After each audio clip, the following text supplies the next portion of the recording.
Hello friends, आज हम देखेंगे 25 फरवरी के मोस्ट इम्पोर्टेंट करंट अफेयर्स। अगर आपने अभी तक एग्ज़ाम ओरिएंटेड को सब्सक्राइब नहीं किया है तो जल्दी जाइए सब्सक्राइब कीजिए। वीडियो को लाइक कीजिएगा, शेयर कीजिएगा और कमेंट में ज़रूर बताइएगा कि आपको वीडियो कैसी लगी। अगर आपको पीडीएफ चाहिए तो वो आपको वीडियो के डिस्क्रिप्शन में मिल जाएगा। आज का देह वाक्य है, समय के साथ हालात बदल जाते हैं, इसलिए बदलाव में स्वयं को बदल लेना ही बुद्धिमानी है। हेलो फ्रेंड्स, मैं सुमित और आप देख रहे हैं एग्ज़ाम ओरिएंटेड 3.0। चलिए शुरू करते हैं। लास्ट वीडियो में क्वेश्चन दिया था, निहाल सरीन ने किस खेल के लिए गजप्रॉम ब्रिलियंसी पुरस्कार जीता है? तो ये जीता है शतरंज में। आज का सेशन शुरू करते हैं। पहला क्वेश्चन है, किस देश में कोरोना वायरस ग्रीन पास प्रणाली शुरू की है? तो ये की है इजराइल ने। इजराइल के प्रधानमंत्री हैं बेंजामिन नेतन्याहू। इजराइल की राजधानी है से यरूशलम और मुद्रा है इजरायली शकेल। और ये मैप में है इजराइल। इजराइल ने एक कोरोना वायरस ग्रीन पास प्रणाली शुरू की है, जो उन लोगों को सार्वजनिक सुविधाओं का उपयोग करने के लिए टीका लगाया गया है जो अन्यथा ऑफ लिमिट होंगे। रविवार को कोविड-19 टीकाकरण इजराइल में एक तरह का स्टेटस सिंबल है। इजरायली जो फाइजर वैक्सीन शॉट्स प्राप्त कर चुके हैं और जो लोग वायरस से उबर चुके हैं, वे स्मार्टफोन के बिना क्यूआर कोड या प्रिंट आउट के रूप में ग्रीन पास प्रमाण पत्र प्राप्त करते हैं। पास जो होगा वो जिम, स्विमिंग पूल, होटल, मनोरंजन स्थल और खेल की घटनाओं के लिए प्रवेश की अनुमति देता है। ग्रीन पास विशेषाधिकार और प्रतिबंध कानूनी और नैतिक सवाल उठा रहे हैं। नेक्स्ट क्वेश्चन है, केंद्रीय उत्पाद शुल्क कब मनाया जाता है? तो ये मनाते हैं 24 फरवरी को। हर साल 24 फरवरी के दिन केंद्रीय उत्पाद शुल्क दिवस मनाया जाता है। इसका संचालन केंद्रीय वित्त मंत्रालय के अंतर्गत केंद्रीय उत्पाद और सीमा शुल्क विभाग की ओर से किया जाता है। इसका लक्ष्य आम लोगों में उत्पाद शुल्क और सेवा शुल्क की अहमियत बताना है।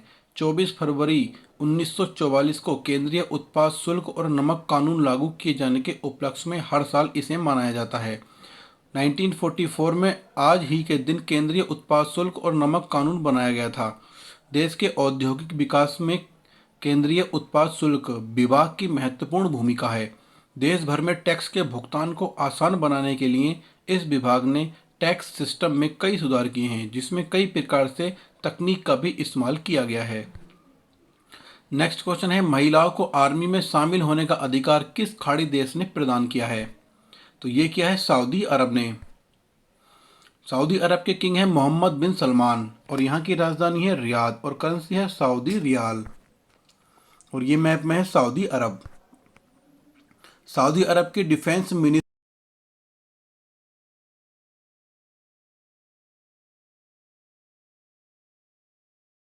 रखने की भी बात कही गई है। किसी भी देश के लिए उसकी सेना में महिलाओं का प्रतिनिधित्व ऐतिहासिक होता, और जब देश सऊदी अरब हो जहां महिलाओं पर तमाम तरह की पाबंदियां हैं, वहां की महिलाओं को सेना की वर्दी पहनने का अधिकार मिलना अभूतपूर्व है। इस ऐतिहासिक फैसले की आमद के बहाने आइए ये बात जान लेते हैं। सऊदी अरब की रॉयल सेना के बारे में कुछ अहम तथ्य। अरब की आधुनिक सेना की जड़ें सऊदी राज्य में गढ़ी हैं। साल 1774 में इस सेना का गठन हुआ था। साल 1901 में आधुनिक सऊदी अरब की नींव पड़ने के साथ ही सशस्त्र बलों की एक अलग शाखा के रूप में जमीनी सेना को फिर से स्थापित किया गया था। इसे आज सऊदी अरब की सेना का पुराना ब्रांच माना जाता है। नेक्स्ट क्वेश्चन है, अग्नि सुरक्षा प्रशिक्षण के लिए डीआरडीओ ने कौशल विकास केंद्र का उद्घाटन किस राज्य में किया है? तो ये किया है उत्तर प्रदेश में। यहाँ के चीफ मिनिस्टर हैं योगी आदित्यनाथ, गवर्नर हैं आनंदीबेन पटेल और राजधानी है लखनऊ। और ये मैप में है उत्तर प्रदेश। रक्षा मंत्री श्री राजनाथ सिंह ने दिनांक 22 फरवरी 2021 को वर्चुअल माध्यम से उत्तर प्रदेश के पिलखुआ में रक्षा अनुसंधान और विकास संगठन डीआरडीओ के अग्नि सुरक्षा प्रशिक्षण के लिए कौशल विकास केंद्र का उद्घाटन किया। दिल्ली स्थित डीआरडीओ अग्नि विस्फोटक और पर्यावरण सुरक्षा प्रयोगशाला केंद्र CFEES द्वारा बनाई गई एक सुविधा का उद्देश्य प्रशिक्षित मानव संसाधन, अग्नि सुरक्षा प्रौद्योगिकी और उत्पादों को विकसित करना है। ताकि जान माल के नुकसान को बचाया जा सके।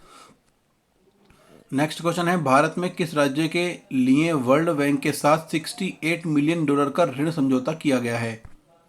तो ये किया है नागालैंड के। नागालैंड के चीफ मिनिस्टर हैं नेफ्यू रियो, गवर्नर हैं RN रवि और राजधानी है कोहिमा। और ये मैप में है नागालैंड। नागालैंड में स्कूलों के प्रशासन को बढ़ाने के साथ साथ चुनिंदा स्कूलों में शिक्षण प्रथाओं और सीखने के माहौल को बेहतर बनाने के लिए $68 मिलियन की परियोजना के लिए विश्व बैंक ने हस्ताक्षर किए हैं। नागालैंड में स्कूल शिक्षा की गुणवत्ता परियोजना में कक्षा शिक्षण और संसाधन परियोजना को बढ़ाना, कक्षा निर्देश में सुधार, शिक्षकों के व्यावसायिक विकास के अवसर पैदा करना शामिल है। नेक्स्ट क्वेश्चन है, DRDO ने BLSRSAM का सफल परीक्षण कहाँ किया है? तो ये किया है उड़ीसा में। यहाँ पर ये है VLSRSAM। उड़ीसा के चीफ मिनिस्टर हैं नवीन पटनायक, गवर्नर हैं गणेशी लाल और यहाँ की राजधानी है भुवनेश्वर। और ये मैप में है उड़ीसा। रक्षा अनुसंधान एवं विकास संगठन DRDO ने सफलतापूर्वक स्वदेश मिसाइल का परीक्षण किया है। सोमवार को उड़ीसा के चांदीपुर स्थित इंटीग्रेटेड टेस्ट रेंज में शॉर्ट रेंज की जमीन से हवा में मार करने वाली मिसाइल का सफल परीक्षण किया गया। इस मिसाइल को vertical launch short range surface to air missile कहते हैं। वित्तीय वर्ष 2020-21 की पहली छमाही में भारत का सबसे बड़ा व्यापार भागीदारी कौन बन गया है? तो ये बन गया है चीन।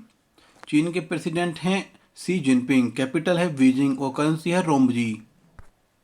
भारत और चीन के बीच लद्दाख सीमा पर हुई झड़प और इससे पैदा हुए गंभीर तनाव के बावजूद साल 2020 में चीन भारत का सबसे बड़ा व्यापारिक साझेदार बना रहा।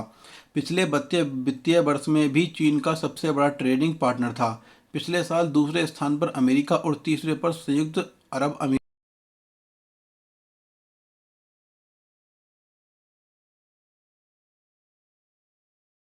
सामानों को मिलाकर भी ज़्यादा था, जबकि भारत ने चीन को $19 अरब का सामान निर्यात किया। नेक्स्ट क्वेश्चन है, हाल ही में IAF चीफ राकेश कुमार सिंह किस देश की 3 दिवसीय यात्रा पर गए हैं? तो ये गए हैं बांग्लादेश में। बांग्लादेश के प्रेसिडेंट हैं अब्दुल हामिद और यहाँ की प्रेसिडेंट हैं शेख हसीना और राजधानी है ढाका और करेंसी है बांग्लादेशी टका। और ये मैप में है बांग्लादेश। 4 दिवसीय यात्रा पर ढाका पहुंचे भारतीय वायुसेना प्रमुख राकेश कुमार सिंह भदौरिया को बांग्लादेश एयरफोर्स ने विशेष सम्मान दिया है। बांग्लादेश के defence services command and staff college ने एयर चीफ मार्शल भदौरिया को मीरपुर हॉल ऑफ फेम में शामिल किया है। भदौरिया ने 1997-98 में मीरपुर में इस कॉलेज से 18वें एयर स्टाफ कोर्स में हिस्सा लिया था। बुधवार को एयर चीफ मार्शल भदौरिया ने बांग्लादेश के सेना प्रमुख जनरल अजीज अहमद से भी मुलाकात की। 1971 के युद्ध के दौरान और उसके बाद दोनों देशों के सशस्त्र बलों के बीच की मित्रता को लेकर बात की। इसके अलावा जनरल अजीज और एयर चीफ मार्शल भदौरिया द्विपक्षीय सहयोग को और मजबूत करने के तरीकों पर भी चर्चा की। नेक्स्ट क्वेश्चन है, हाल ही में HSBC ने वित्त वर्ष 2022 में भारत की GDP कितने प्रतिशत रहने का अनुमान लगाया है? तो ये लगाया है 11.2। यह अनुमान दरअसल IMF के पूर्वानुमान के अनुरूप ही है, जिसमें कहा गया है कि भारत की वास्तविक GDP वृद्धि दर वित्त वर्ष 2021-22 में 11.5% और वित्त वर्ष 2022-23 में 6.8% रहेगी। IMF के अनुसार भारत अगले 2 वर्षों में सबसे तेजी से बढ़ने वाली अर्थव्यवस्था बन जाएगा। ये IMF के अकॉर्डिंग है, लेकिन अगर हम जानेंगे HSBC के अकॉर्डिंग तो 11.2। लेकिन ये कहा गया है कि ये जो निकाला गया है तो ये जो है IMF के पूर्वानुमान के अनुरूप है। नेक्स्ट क्वेश्चन है, हाल ही में केंद्रीय उद्योग मंत्री नितिन गडकरी ने कितने राज्यों में 50 स्पर्धी समूहों का उद्घाटन किया है? तो वो है 18। पटेरा कला के हैंड नोटेड कारपेट क्लस्टर का वर्चुअल उद्घाटन केंद्रीय सूक्ष्म लघु और मध्यम उद्योग मंत्री नितिन गडकरी ने किया। इस योजना की जानकारी लेने के लिए विकास खंड के 3 दर्जन बुनकर भी देखते रहे। प्रदर्शन के 50 क्लस्टर में जनपद में पटेरा कला इकलौता है। विकास खंड के पटेरा कला में सोमवार को केंद्रीय माध्यम लघु और सूक्ष्म मंत्रालय की ओर से आयोजन किया गया।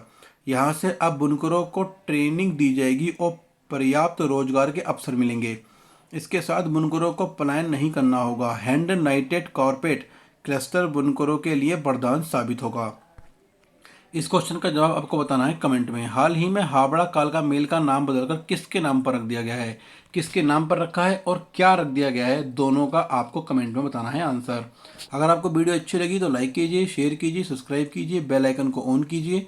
अगर आपको पीडीएफ चाहिए तो वो आपको वीडियो के डिस्क्रिप्शन में मिल जाएगी। ऐसे ही अच्छे करंट अफेयर के लिए बने रहिए हमारे चैनल के साथ। Thank you.